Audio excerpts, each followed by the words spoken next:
Hi guys, how are you all doing today? I hope you guys are good.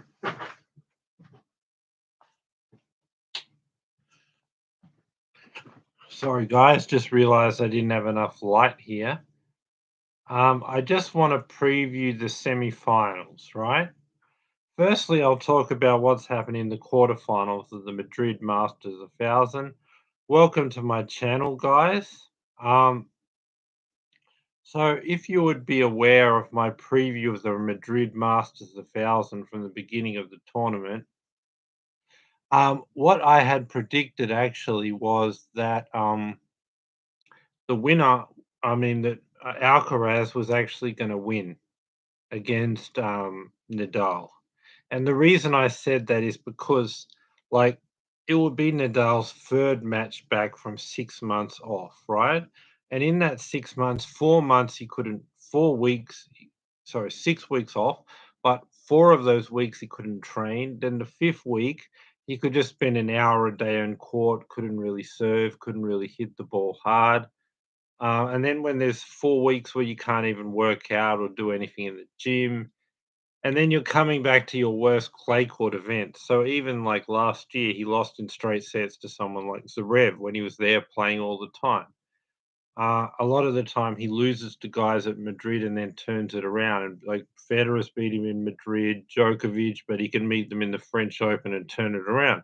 So even when he's playing well all the time, Nadal goes to Madrid, he loses. But now coming back from that time off, third match back, and it's Madrid where even when he's playing all the time, doesn't usually win.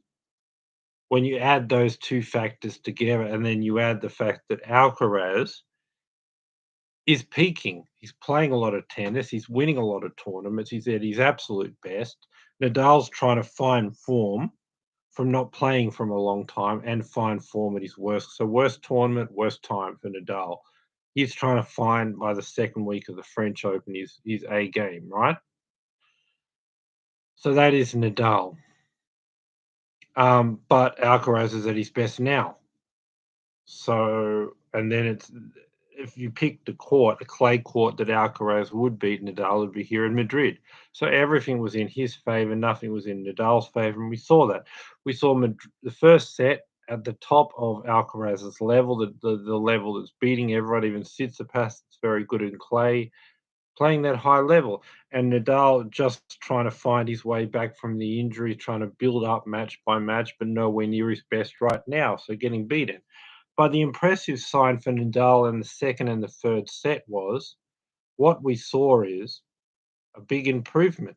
And that's really good news. The fact that it's only his third match back and it's at altitude, his worst clay court event, but he's already starting to find his game and getting close to even beating Alcaraz in the second set and being very close to him in the third set. And Alcaraz is probably the best level of tennis on the tour right now on a clay court. So if by his third match back, he's almost at that best level at the French Open, I mean, almost good enough to beat one of his best competitors right away in only his third match back. He's already getting close to that high level, but he's still far from his best. But I'm saying just the fact that he's starting to get somewhere, even if he's far from his best, that level's already good enough to almost beat Alcaraz. If he was on this level and it was Rome, because the court's better, he probably would have won, even now on his third match back. So for Nadal, there's a lot of positives to take out of this. The fact that like the highest level of player to beat right now is Alcaraz, and the fact that he's far from his best, just trying to find his way back and forced to so early in the comeback have to beat the highest level of tennis he could face in Alcaraz, and the fact the second and the third set he reached about a par, an equal level of where Alcaraz is. So that's very impressive that he's that close, and that means to win the French Open, Alcaraz and Djokovic would probably be his best two challengers, and he's just finding his level. He's just coming back. He's still far from his best, nowhere near where he'll be at the second week of the French Open, but he's getting close to beating some of his best competitors already, just in the very start of the comeback, the third match, and on his worst clay court. So that's good for him. But like I said, too early in the comeback to beat his absolute best. Probably would need to do that to beat Alcaraz. Wasn't able to do it. The altitude and then the comeback and then no practice and then Alcaraz at his best level. Great that he, under such circumstances, that he was improving already to be close. But so great for him, but great for Alcaraz that he's playing great and he got this win here. So Alcaraz wins this in 3 sets. Um, so the other one, Novak Djokovic won.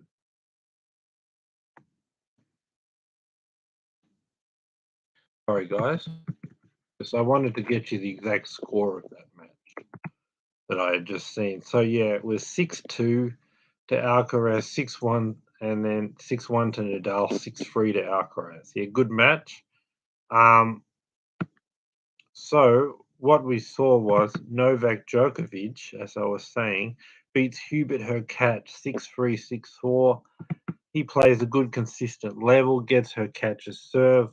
The clay slowing the ball down, so he has time to get back a lot of the returns, forcing Hurkacz into rallies, moving him around, exposing the big guy's slow movement, and forcing him into long, consistent rallies. The court is too slow where Hurkacz can't really just go for it, use the serve, shorten the point, take time away.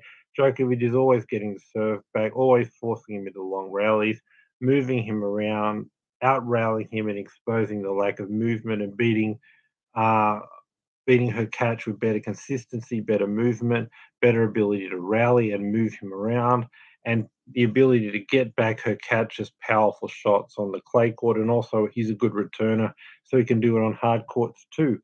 But just too good, too consistent, beats Hurkacz there. Um, really, oh yes. So then another match we'll look at. Oh yeah. So I need to. Sorry, 1 second. Tsitsipas beat Rublev 6-3, 2-6, 6-4. Great match there. Good level of tennis. They're both playing like good power and good consistency, but at the end, that ability on not a slow clay court, a faster clay court, but still a clay court, having time to set up and hammer that forehand and be able to generate power to get through the point, get through the court and get through Rublev's defense and finish points and rush Rublev, really. That's what won it. And he did it in key points at the end of the match. Um, Zverev beats Aliassime, just a bit too consistent for him, a bit better defense, and just the ability to not make errors and be consistent in the rallies more than Aliassime, and better defense, consistency and defense important on clay, so he gets it there. So now let's look at our semi-finals, right? First of all, we've got Novak Djokovic against Alcaraz. I mean, Djokovic he's been out for a while, starting to sort of find his way back into things. Clay is his worst surface, so the combination he's been out for 4 months really. This is his third tournament back. He's starting to find things, but he's not quite there yet. And then the combination that it is his worst surface. He'll be good, but I don't think he'll be good enough. I mean, they've both got great consistency in rallies. They've both got great defense. They're both fast. But I think consistency in defense, what Djokovic does well, Alcaraz can match him. And then because he's younger, he can even beat him as far as like being better defensively and being faster and the ability to run down balls. So when Djokovic is used to being good at consistency and the speed, court speed and the defense, when Alcaraz can match him there and be even faster than him because he's younger and 18 and just a step faster, I think that'll cause Djokovic problems. Then Djokovic's two-handed backhand, the power that he's able to generate on that, Alcaraz's backhand is also just as good. So he's matching him on everything else: consistency, defense, rallying. He's a bit faster, and then he's matching him on the power on the two-handed backhand. They've both got great backhands. But then the one thing that I think will put Alcaraz over the top is Alcaraz has a backhand that matches Djokovic, a defense that matches Djokovic, rallying that matches Djokovic. But that ability to have a huge forehand, like a Nadal, like a theme, to just hit through this slow clay court and take control and being able to hit through a clay court and the power to hit the ball through a clay court, which is a slower court, and hit it through that clay court and through a very good defender. See, Alcaraz is fast. He's a great defender. So is Djokovic. So you got to hit the ball through a slower court and then still with enough pace to get through the slower court to actually get past a guy who's very fast in Djokovic or Alcaraz, right? They're both fast. To get it past them on a fast court's hard enough. To get it past them on a clay court's even harder. But then with Alcaraz with that huge amount of power on the forehand to finish the court, where he actually can generate enough power to get through a slower court and even get past a fast defender to finish points. Whereas Djokovic doesn't have that extreme amount of power to finish points, to get the ball through a slower court, and to generate enough pace through that slower court to get past a defender who's very fast. Whereas Alcaraz does have that ability to end points and get it through the slow clay court and past a very fast, quick defender. So that's what will put him over. In all the other areas where Djokovic is strong, defense, consistency, great two-handed backhand. He's going to match him in all of those, but then the ability to have the forehand with to generate a huge amount of power to finish points. Alcaraz will have a way better forehand than Djokovic, way more power than Djokovic, and better ability to get to hit the ball through a slow court and through a great defender to finish points. That's what will put him over the edge. But then in all the other areas, consistency, defense, and a great two-handed backhand, all Djokovic's strengths, he matches him, but just having more power on the forehand puts him just over the edge. So I'll say Alcaraz gets this in 3 sets. Then the other one, it's going to be Tsitsipas Zverev. What I'm going to say in this, I mean, they've both got a decent amount of speed, not the fastest guys, but enough speed. They've both got a decent amount of consistency. But like if I look at the shots on the court, the best shot on the court is Tsitsipas's forehand that has the power, that has time to set up on a slower court, to set up and have that big motion of the forehand, and then he has the power to just hit through this clay court and hit through Zverev's defense, and at any time that forehand's available. And because the court's slower, once you hit to his backhand, he can hit 70 or 80% of his shots forehand. He can run around backhands, hit forehands. When you go to his forehand, he has time to set up and really finish and hammer that forehand.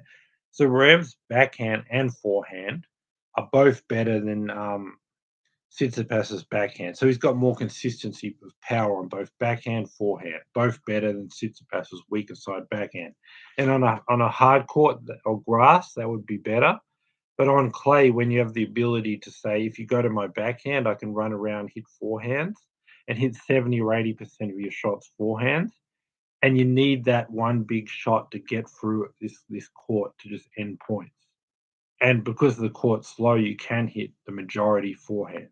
So the fact that like it's about that one big shot to get through a slow clay court to finish points, and the fact that you have time to set up on the clay courts, that one big shot is gonna win it for Tsitsipas, I think. Um, Zverev, the forehand and backhand are good, but the one big powerful shot to just finish points through a clay court, he doesn't quite have it in the way that Tsitsipas has.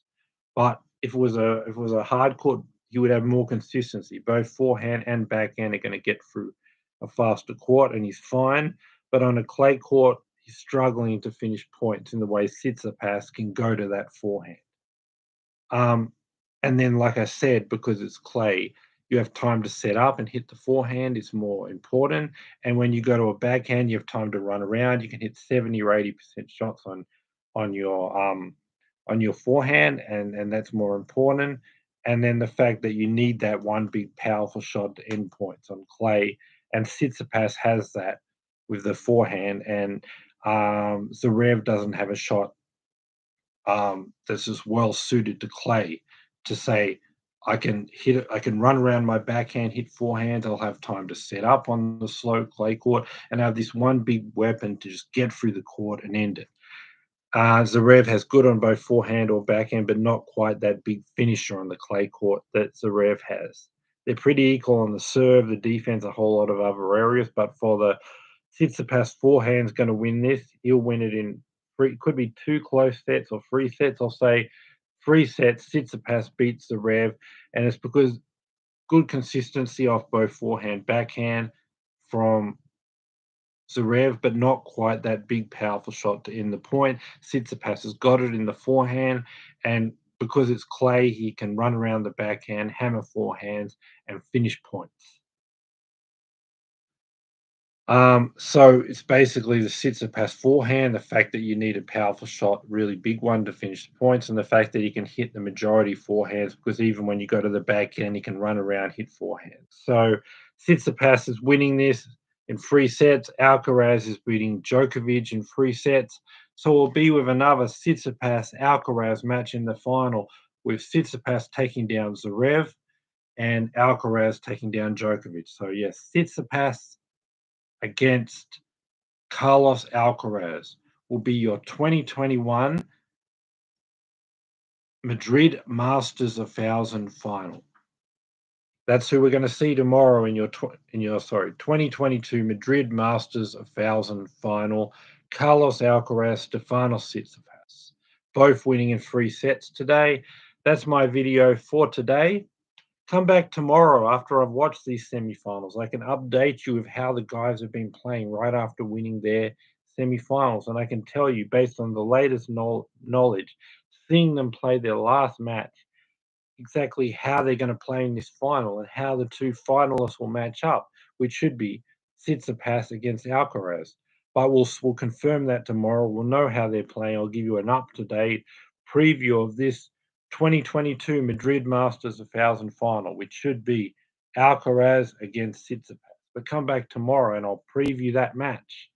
Subscribe, bell notification, thumbs up, guys. Be back tomorrow for my preview of the Madrid Masters 1000 final. Thanks for being with me. Subscribe again. See you guys tomorrow. Thanks for watching, guys. See you guys tomorrow. Subscribe. Bye for now.